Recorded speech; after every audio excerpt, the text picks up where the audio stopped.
Battlestate Games just released the first ever roadmap of its kind, outlining what we can expect in the next year of Escape from Tarkov. In this video, we go over the new changes to come, and I give you my thoughts on these, as well as when I expect them to be in the game. Let's get straight into it. As of recording this video, we are on patch 0.13.0.4.226, meaning logically, this is the next patch in the series. So this is going to be a technical update. So what appears to be the next patch in the line of patch succession for Tarkov is going to be the technical update patch 0.13.0.5, which is going to bring fixes for visual problems with flashlights, the way they function and the light on all weapons. This is probably because they, right now, like PMCs, if you have a flashlight on or off, you have a flashlight that emanates from your character and gives away your position, and it's kind of game breaking, so happy about that. Rework of Sky on all locations, Oculus audio tweaks and interchange in Lighthouse locations. This is a big deal because sound is one of the fundamental problems with this game. Changes in the headset system, okay, so changes with Comtac, swords, etc. I assume. Changes in the AI voice line playback system, in particular their frequency, volume, and positioning.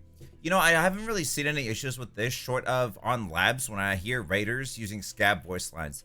Fixes for incorrect sound and volume of gunshots and explosions at short distances. Okay, that's great. Fixes for incorrect movement of bots in the prone position. I assume this has to do with like sniper scabs on woods where their legs literally clip into the rock. Pretty funny if you haven't seen it. Anyways, as you can see, this is not really going to be like a hype patch. This is just a technical patch. I mean, the game desperately needs fixes, so I welcome this. This seems to be the interim patch before they transition to Unity 2021.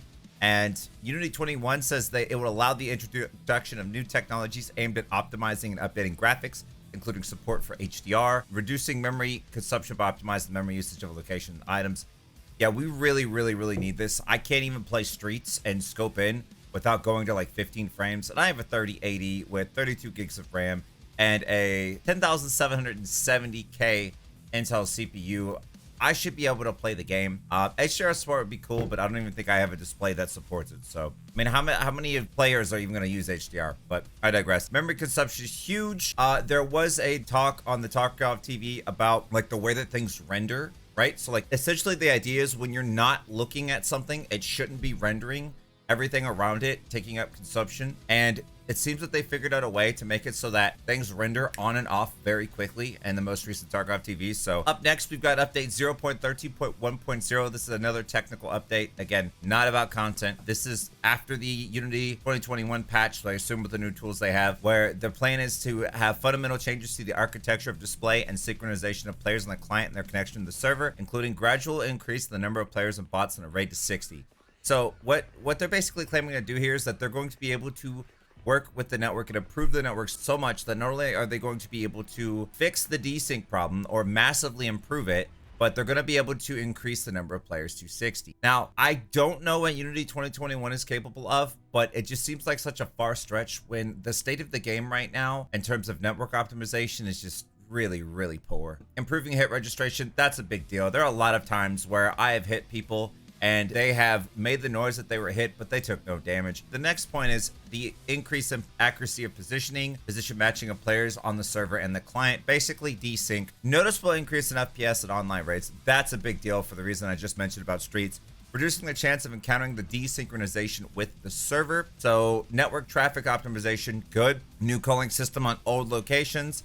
I believe the culling system talks about how to remove the like objects around you that you're not looking at. Optimizing RAM consumption, including elimination of possible memory leaks. This is a big deal because I mean, Streets and Lighthouse are just RAM eaters, man. Optimized rendering system for semi-transparent materials. Okay. So again, everything designed to increase the performance of the game. So these are interim technical patches. How long will this take to get these 3 patches done? If I had to guess, 14.0 is going to be the white patch, and I'm hoping this will be a 2-month time frame for these 2 patches. If we give it 2 months, that'll be around the end of June. So we'd be looking at a wipe in early July. Typically, we look at about 6-month timetables for wipes anyways. So I'm hoping that we can get this done in 2 months, but again, who knows? So let's talk about the next major patch after these fixes patches, and that'll be patch 0.14.0, which will be a content update, which will bring a Streets of Tarkov expansion, the BTR and Streets of Tarkov, which is the moving taxi, new boss for Streets of Tarkov. I believe it'll be the car dealership boss. That's the one that Nikita's talked about quite a bit. Vaulting, so we've seen vaulting animations. It's a work in progress.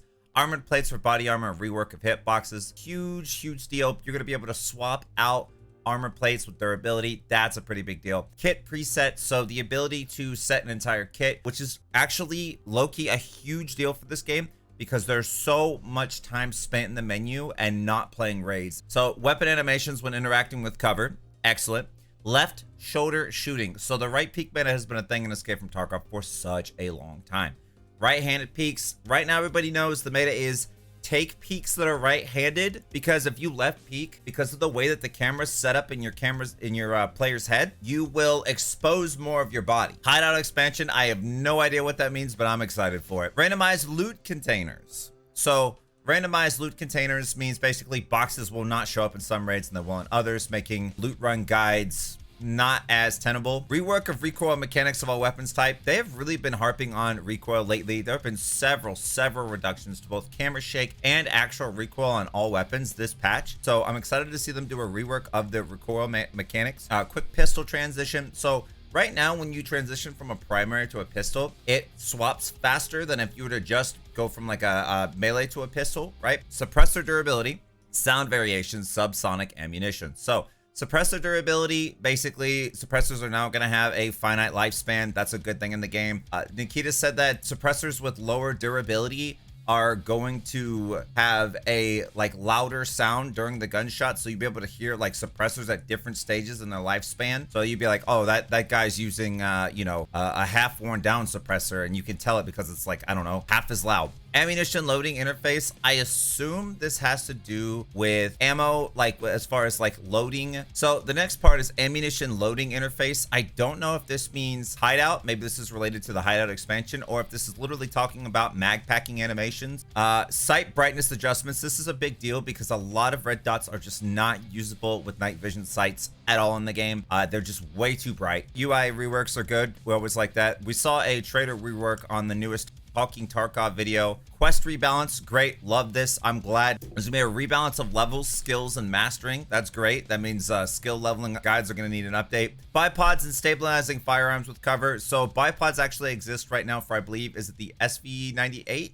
There's a bipod for it, but you can't use it. So choosing which body part to heal via hotkey is a pretty big deal, because right now when you hotkey meds, it prioritizes certain limbs, and sometimes that is not the limb you want. Like, no, Tarkov, I do not want you to prioritize healing my arm over my thorax ever. Helmet flashlights. So I believe there's actually a way to get lights, like turn on lights and then affix them to a helmet, but they don't work appropriately right now, so that's a good feature. Meds and food consumption upon double click, that's just a quality of life change. That's not even really a big deal. And then the new weapons, the AK-12, the PKM, the RPD, the SVT-40, 9A91, UBGL for Scar, and then the mysterious other. Maybe they'll bring Becky Let Me Smash and Tarkov. Let me just real quick summarize my thoughts. The next couple of months in this game are probably going to be pretty boring. Probably going to suck. It's not going to be that hype, but we need these fixes, and we need them bad. I mean, so many people are upset with Escape from Tarkov right now as far as the gameplay experience. I know I stream it typically 45 hours a day. I mean, let's just be real. It's not a great experience. The desync, the lighting, the sound, it's all pretty bad. But that being said, I still think that Escape from Tarkov has one of the best first-person shooter experiences out there, which is crazy when you factor in how absolutely buggy and broken the game could be at times. It is still one of the most immersive, best shooters out there, and I'm rooting for Escape from Tarkov. I really want the game to do well. Anyways, that's it. That's all for this video. If you guys enjoyed it, please hit thumbs up, hit that subscribe button, and share it with a friend. I stream most nights on Twitch starting at 6 p.m. Eastern. You can find me there live, and I will put the link in the description down below if you want to go check that out. Anyways, I'm out of here on this one, guys. Thanks for watching, and I'll see you on the next video.